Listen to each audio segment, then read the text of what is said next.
चलिए क्लास 7 आज एक नया चैप्टर शुरू करते हैं जिसका नाम है फ्रैक्शन एंड डेसिमल। ठीक है, तो फ्रैक्शन को बताते हैं कि फ्रैक्शन होता क्या चीज है। ठीक है, तो फ्रैक्शन क्या है? Fraction is a number representing a part of whole. अब होल क्या चीज होती है और पार्ट क्या होते हैं ये समझ लेते हैं। तो देखिए, जैसे सपोज करते हैं एक सर्कल है, इसको मैंने 4 टुकड़ों में डिवाइड किया। ठीक है, तो एक सर्कल जो है वो ये क्या है, होल हो जाएगी। मतलब एक सर्कल को अगर रिप्रेजेंट करेंगे तो ये होल, होल माने पूरी पूरी सर्कल है। और ये जो है ये पार्ट बनाए हैं, दिस आर द पार्ट्स।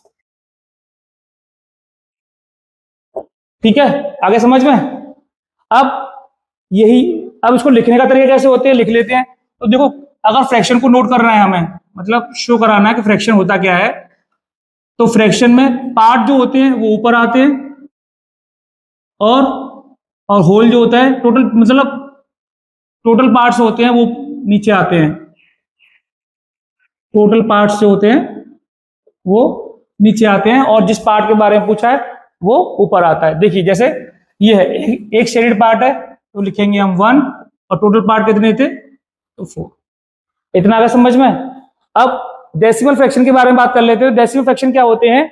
जिसका डिनोमिनेटर जो है वो 10, 100, 1000 की पावर में होता है।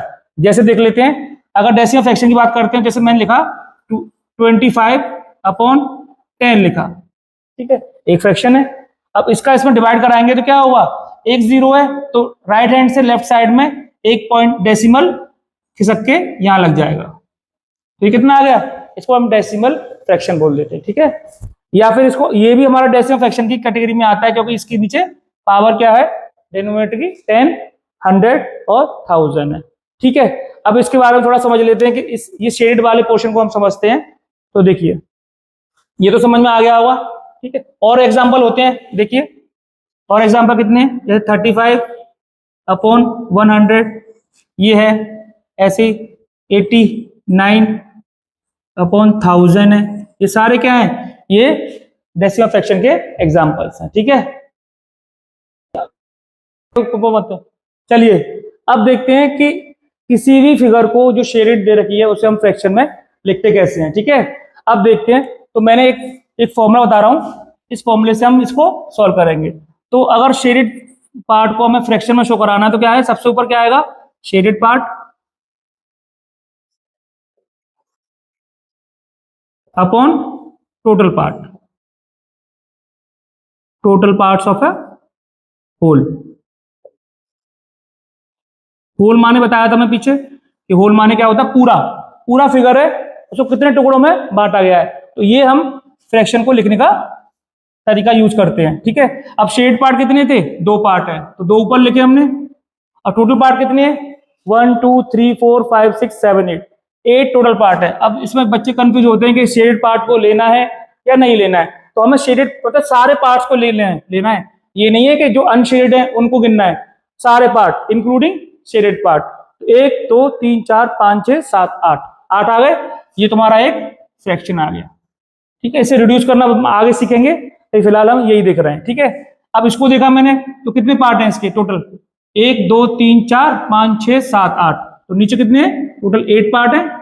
शेड कितने पार्ट है, 1 2 3, तो 3 ये आ गया। इतना आगे समझ में, ये इसका आंसर आ गया। इसको देखते हैं तो टोटल पार्ट कितने, 4 है, तो 4 तो नीचे टोटल पार्ट करे, और शेड पार्ट कितना है, 1 है, तो 1 जो है ये 1/4 इसका आंसर आ जाएगा। ठीक है, अब देखते हैं multiplication of a fraction by a whole number. मतलब फ्रैक्शंस को एक होल नंबर से मल्टीप्लाई करना है। तो होल नंबर के बारे में जान लेते हैं पहले, सबसे पहले तो होल नंबर्स आर, बताइए, whole numbers are those number which are started from 0। मतलब 0 से स्टार्ट करेंगे, 1 2 3 इनफाइनाइट तक, ये सारे नंबर क्या होते हैं, होल नंबर्स कहलाते हैं। ठीक है, एक एग्जांपल ले लेते हैं कि भाई एक होल नंबर है ये 2, इसका मल्टीप्लाई 5/6 से कराना है। ठीक है, तो ये होल नंबर हो गया और ये वाला पार्ट जो है वो फ्रैक्शन हो गया। ठीक है, तो इसका मल्टीप्लाई से कराएंगे तो क्या आएगा, ये वाला होल नंबर जो है, अब ये ऊपर वाले से मल्टीप्लाई होगा न्यूमरेटर से, तो 2 × 5/6, तो 10/6 6 आएगा। ठीक है, ये तो आ गया। अब बच्चे कंफ्यूज होते हैं कैसे कैसे कब कराना है, तो एक फॉर्मूला लिख देता हूं। फॉर्मूला है कि W मतलब W क्या है, यहाँ पे होल नंबर है, और C अपॉन डी जो है वो क्या है, यहाँ पे कोई फ्रैक्शन है जिसका न्यूमरेटर C है और डिनोमिनेटर D है। तो उसका फॉर्मूला कैसे आएगा, W into C upon D। ये एक नया फॉर्मूला बन जाता है। आगे समझ में? ठीक है, सी क्या है, यहाँ पे न्यूमरेटर है और डिनोमिनेटर डी है। डब्ल्यू जो है वो होल नंबर है, कोई भी होल नंबर हो सकता है, 10, 12, 16, 18 जो भी नंबर हो। डब्ल्यू का मल्टीप्लाई हमें ऊपर वाले से कराना है और नीचे वाला ये डिनोमिनेटर है वो अकेला का अकेला रहेगा। अब थोड़ा आगे बढ़ते हैं। अब देखते हैं कि पहले तो हमने देख लिया कि किसी होल नंबर को फ्रैक्शन से मल्टीप्लाई कराना। अब उन्हें लोएस्ट टर्म में रिड्यूस भी करना होता है। अब रिड्यूस क्या करना होता है, मतलब रिड्यूस देखते हैं तो कोई एक फ्रैक्शन है, जैसे मान लेते हैं, जैसे एग्जांपल के तौर पे मान लेते हैं हमें 10/5 माना। ठीक है, अब ये रिड्यूस हो सकता है, क्यों? क्योंकि यहाँ पे कॉमन नंबर हमें निकालना है, इन दोनों का एचसीएफ निकालते हैं। एचसीएफ निकालना आता होगा सबको। एचसीएफ निकालने का तरीका कैसे बताया था, इनका फ्रैक्शन कर लेते हैं। 5 का अलग करा, प्राइम फैक्टराइजेशन, ये आ गया। ठीक है, 10 का किया तो 10 का कितना आया, 5 2 जा 10 और 2 1 जा 2। तो जो एचसीएफ जो आएगा इन दोनों का वो कॉमन फैक्टर होता है। एचसीएफ ऑफ 5 and 10 कितना आएगा, 5 ही तो आएगा। देखो 5 यहाँ कॉमन आ रहा है और 5 यहाँ कॉमन आ रहा है। ये निकालना सीखा हुआ अपने एचसीएफ निकालना। ठीक है, तो मैं दोबारा थोड़ा लंबा नहीं जाऊंगा, नहीं करेंगे। तो इस एचसीएफ से इन दोनों को डिवाइड करेंगे, तो इससे 5 का इससे कराया, 5 से इसको कराया, तो कितना आएगा 2/1। उसको हम 2 भी लिख सकते हैं। आगे समझ में? किसी भी अगर फ्रैक्शन को रिड्यूस करना है तो उन दोनों का हम एचसीएफ निकाल लेते हैं। अब एचसीएफ निकालना बहुत लंबी टेक्निक हो जाती है, तो बच्चे क्या करते हैं, कुछ और दूसरे तरीके से करना सीखते हैं। जैसे मान लेते हैं ये है, ठीक है, इसको भी रिड्यूस करना है। ये अब सेम नंबर से इन दोनों को डिवाइड करना है। सोचो ये 5 के टेबल में आता है, ये भी 5 के टेबल में आता है, तो क्या करेंगे हम 5 से डिवाइड कर देंगे बेसिक डायरेक्ट। 5 से कराया, 5 से इसे, तो कितना आया, ये 2 आया और ये 3 आया। अब 2 और 3 जो है एक लोएस्ट टर्म है, क्यों? क्योंकि आगे ये फर्दर रिड्यूस नहीं होंगे, किसी से कैंसिल नहीं होंगे। 2 अपने आप में है और 3 अपने आप में, मतलब एक ऐसा नंबर निकालना है जो आपस में एक दूसरे को कैंसिल ना करे या दूसरे नंबर से किसी से कैंसिल ना हो जाए। ये आगे समझ में? अब ये तो बता दिया था, जैसे कोई एक होल नंबर है, जैसे ये है, अगर एग्जाम्पल की बात करें तो एग्जाम्पल की बात करें और आगे बताता हूं। देखो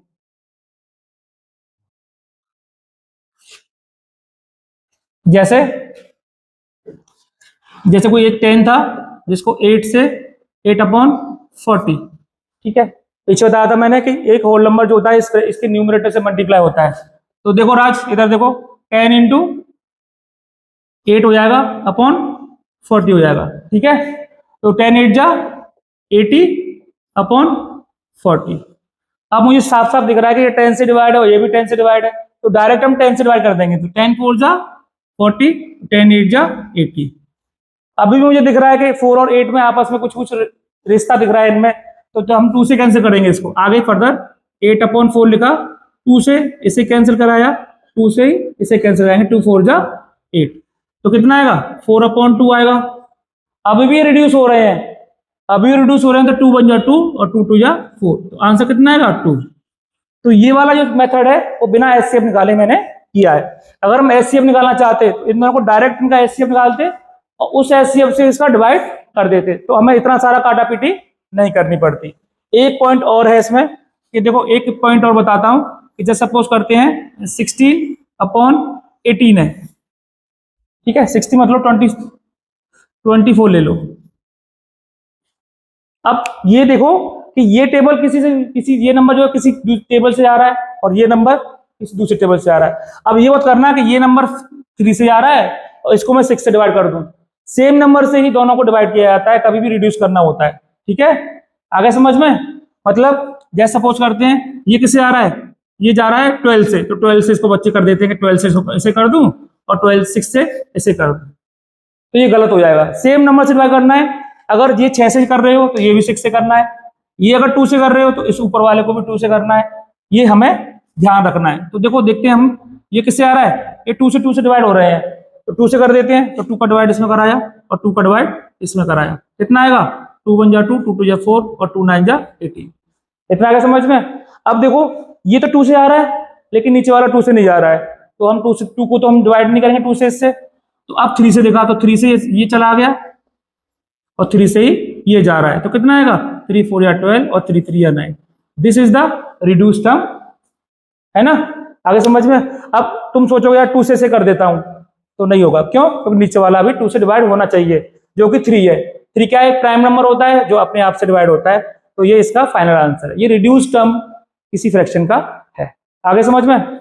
चलिए अब एक नया और टॉपिक देखते हैं इसी से रिलेटेड। तो इसमें क्या है, multiplication of fraction by a fraction, मतलब एक फ्रैक्शन का मल्टीप्लाई हमें दूसरे फ्रैक्शन से कराना है। इसका फॉर्मूला क्या है, product of two fraction. Product माने जानते ही हम लोग क्या होता है, मल्टीप्लाई कराना, मतलब दो फ्रैक्शंस का मल्टीप्लाई कैसे कराया था वो होता है, तो वो क्या होता है, प्रोडक्ट ऑफ न्यूमरेटर, मतलब न्यूमरेटर का multiply upon product of denominators. अब थोड़ा समझ लेते हैं एग्जांपल के थ्रू। तो देखो एग्जांपल में क्या हो रहा है, जैसे सपोज करते हैं 2/6 एंड 8/20, ठीक है। अब इन दोनों का हमें प्रोडक्ट कराना है ना, तो क्या करेंगे, इस फॉर्मूले के हिसाब से देखते हैं। तो प्रोडक्ट ऑफ न्यूमरेटर, ऊपर वाले इन दोनों का मल्टीप्लाई होगा, तो लिखेंगे इसको कैसे लिखेंगे, 8 × 2/6 × 20, ठीक है। इतना आगे समझ में। अब आगे देखते हैं, 8 2 जा 16 होता है और 6 2 जा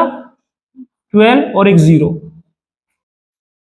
अब ये रिड्यूस्ड है, रिड्यूस नहीं है ना, क्यों, क्योंकि ये अभी हमें रिड्यूस करना पड़ेगा, ये सिंपलेस्ट फॉर्म में नहीं, मतलब लोएस्ट टर्म में नहीं है। तो देखते हैं इसे कैसे करते हैं। देखो 4 4 या 16 भी होता है और 4 3 या 12 भी होता है, तो 4 से डायरेक्ट कैंसिल कर देता हूं।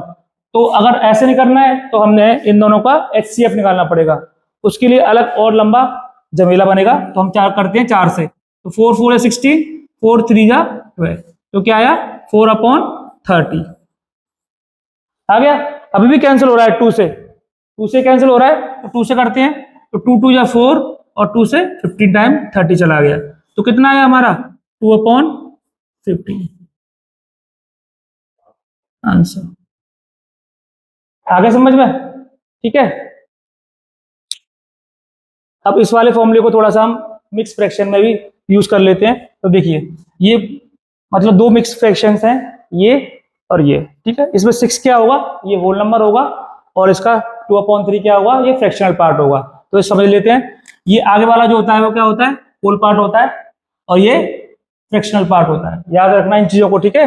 अब क्या करते हैं, सबसे पहले इसको क्या करेंगे, हम इसे इम्प्रॉपर फ्रैक्शन बनाएंगे। इम्प्रॉपर फ्रैक्शन क्या होता है, इसका मल्टीप्लाई इससे कराएंगे, तो 6 × 3, ऊपर वाला प्लस कराते हैं अपॉन नीचे वाला डिनोमिनेटर सेम का सेम आ जाता है, ठीक है। ऐसे इसको कराएंगे तो मल्टीप्लाई, इसका 7 5 तो 35, तो 7 का मल्टीप्लाई 5 से कराएंगे, प्लस 4 वो सॉरी प्लस का 4 कराएंगे अपॉन में 5। ये थोड़ा ब्रैकेट लगा लेते हैं यहाँ पे, जिससे कंफ्यूजन ना हो। तो 6 3 या 18, 18 + 2 20, तो 20/3 मल्टीप्लाई 35 + 4 39, 39/5। इतना आगे समझ में।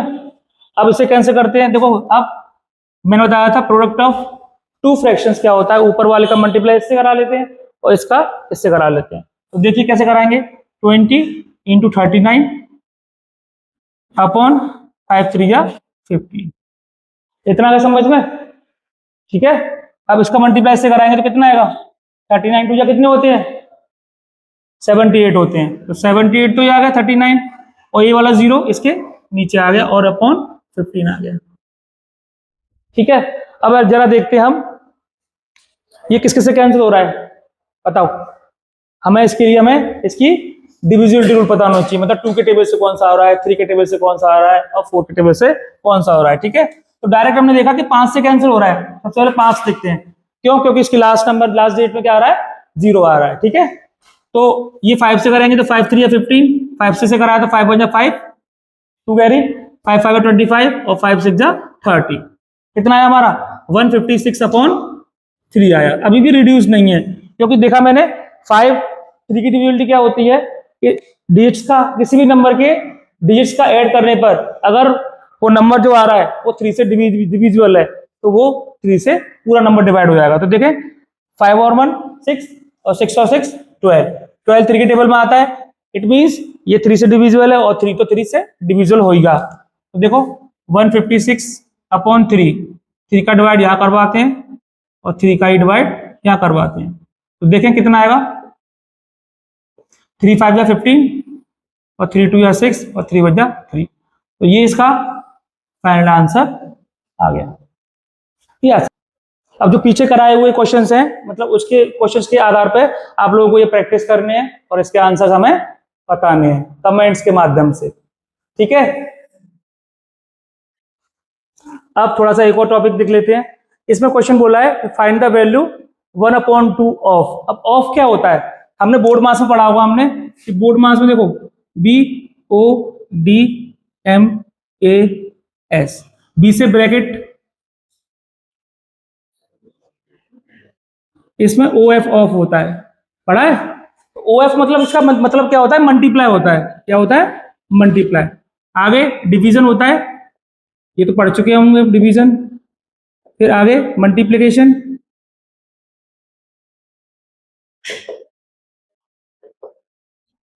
ठीक है, और आगे तो आपको आता यही वाला, ठीक है। अब इसको देख लेते हैं, तो 1/2 ऑफ मतलब 1/2 ऑफ, पहला वाला क्वेश्चन है 10। इतना आगे समझ में। अब इसे कैसे सॉल्व करेंगे, तो देखिए आगे देख लेते हैं। ऑफ की जगह क्या लगाऊंगा, मल्टीप्लाई का साइन, तो मल्टीप्लाई का साइन लगाया 10 आया, ठीक है। अब मल्टीप्लाई साइन का लगाया, अब मैंने बताया था कि जब कभी होल नंबर जो होता है अगर फ्रैक्शन के साथ मल्टीप्लाई हो रहा था तो होल नंबर जो है वो उसके न्यूमरेटर के साथ में मल्टीप्लाई होता है। तो देखो 10 × 1 अपॉन में कितना आया, डिनोमिनेटर 2 ही है। अब 10 × 1 क्या होता है, 10 ही होता है, तो 10/2 कितना आएगा, 2 5 जा 10। इतना आया समझ में। एक क्वेश्चन करा देता हूँ इसमें, बी वाला, सी वाला खुद कर लेना। ए वाला हो गया, ये बी वाला हो गया। बी वाले में देखते हैं 1/2 ऑफ, ये 1/2 ऑफ जो है कॉमन है, इसके लिए इसके लिए इसके लिए, मतलब 1/2 को इनके साथ में ऑफ लगा के लिखना है, फिर इनके आंसर्स निकालने हैं। तो 1/2 ऑफ 18, तो 1/2 × 18 आया। ये भी एक क्या है, होल नंबर है और ये एक न्यूमरेटर है, तो क्या कराएंगे 18 × 1/2, तो 18/2 कितना आएगा 9।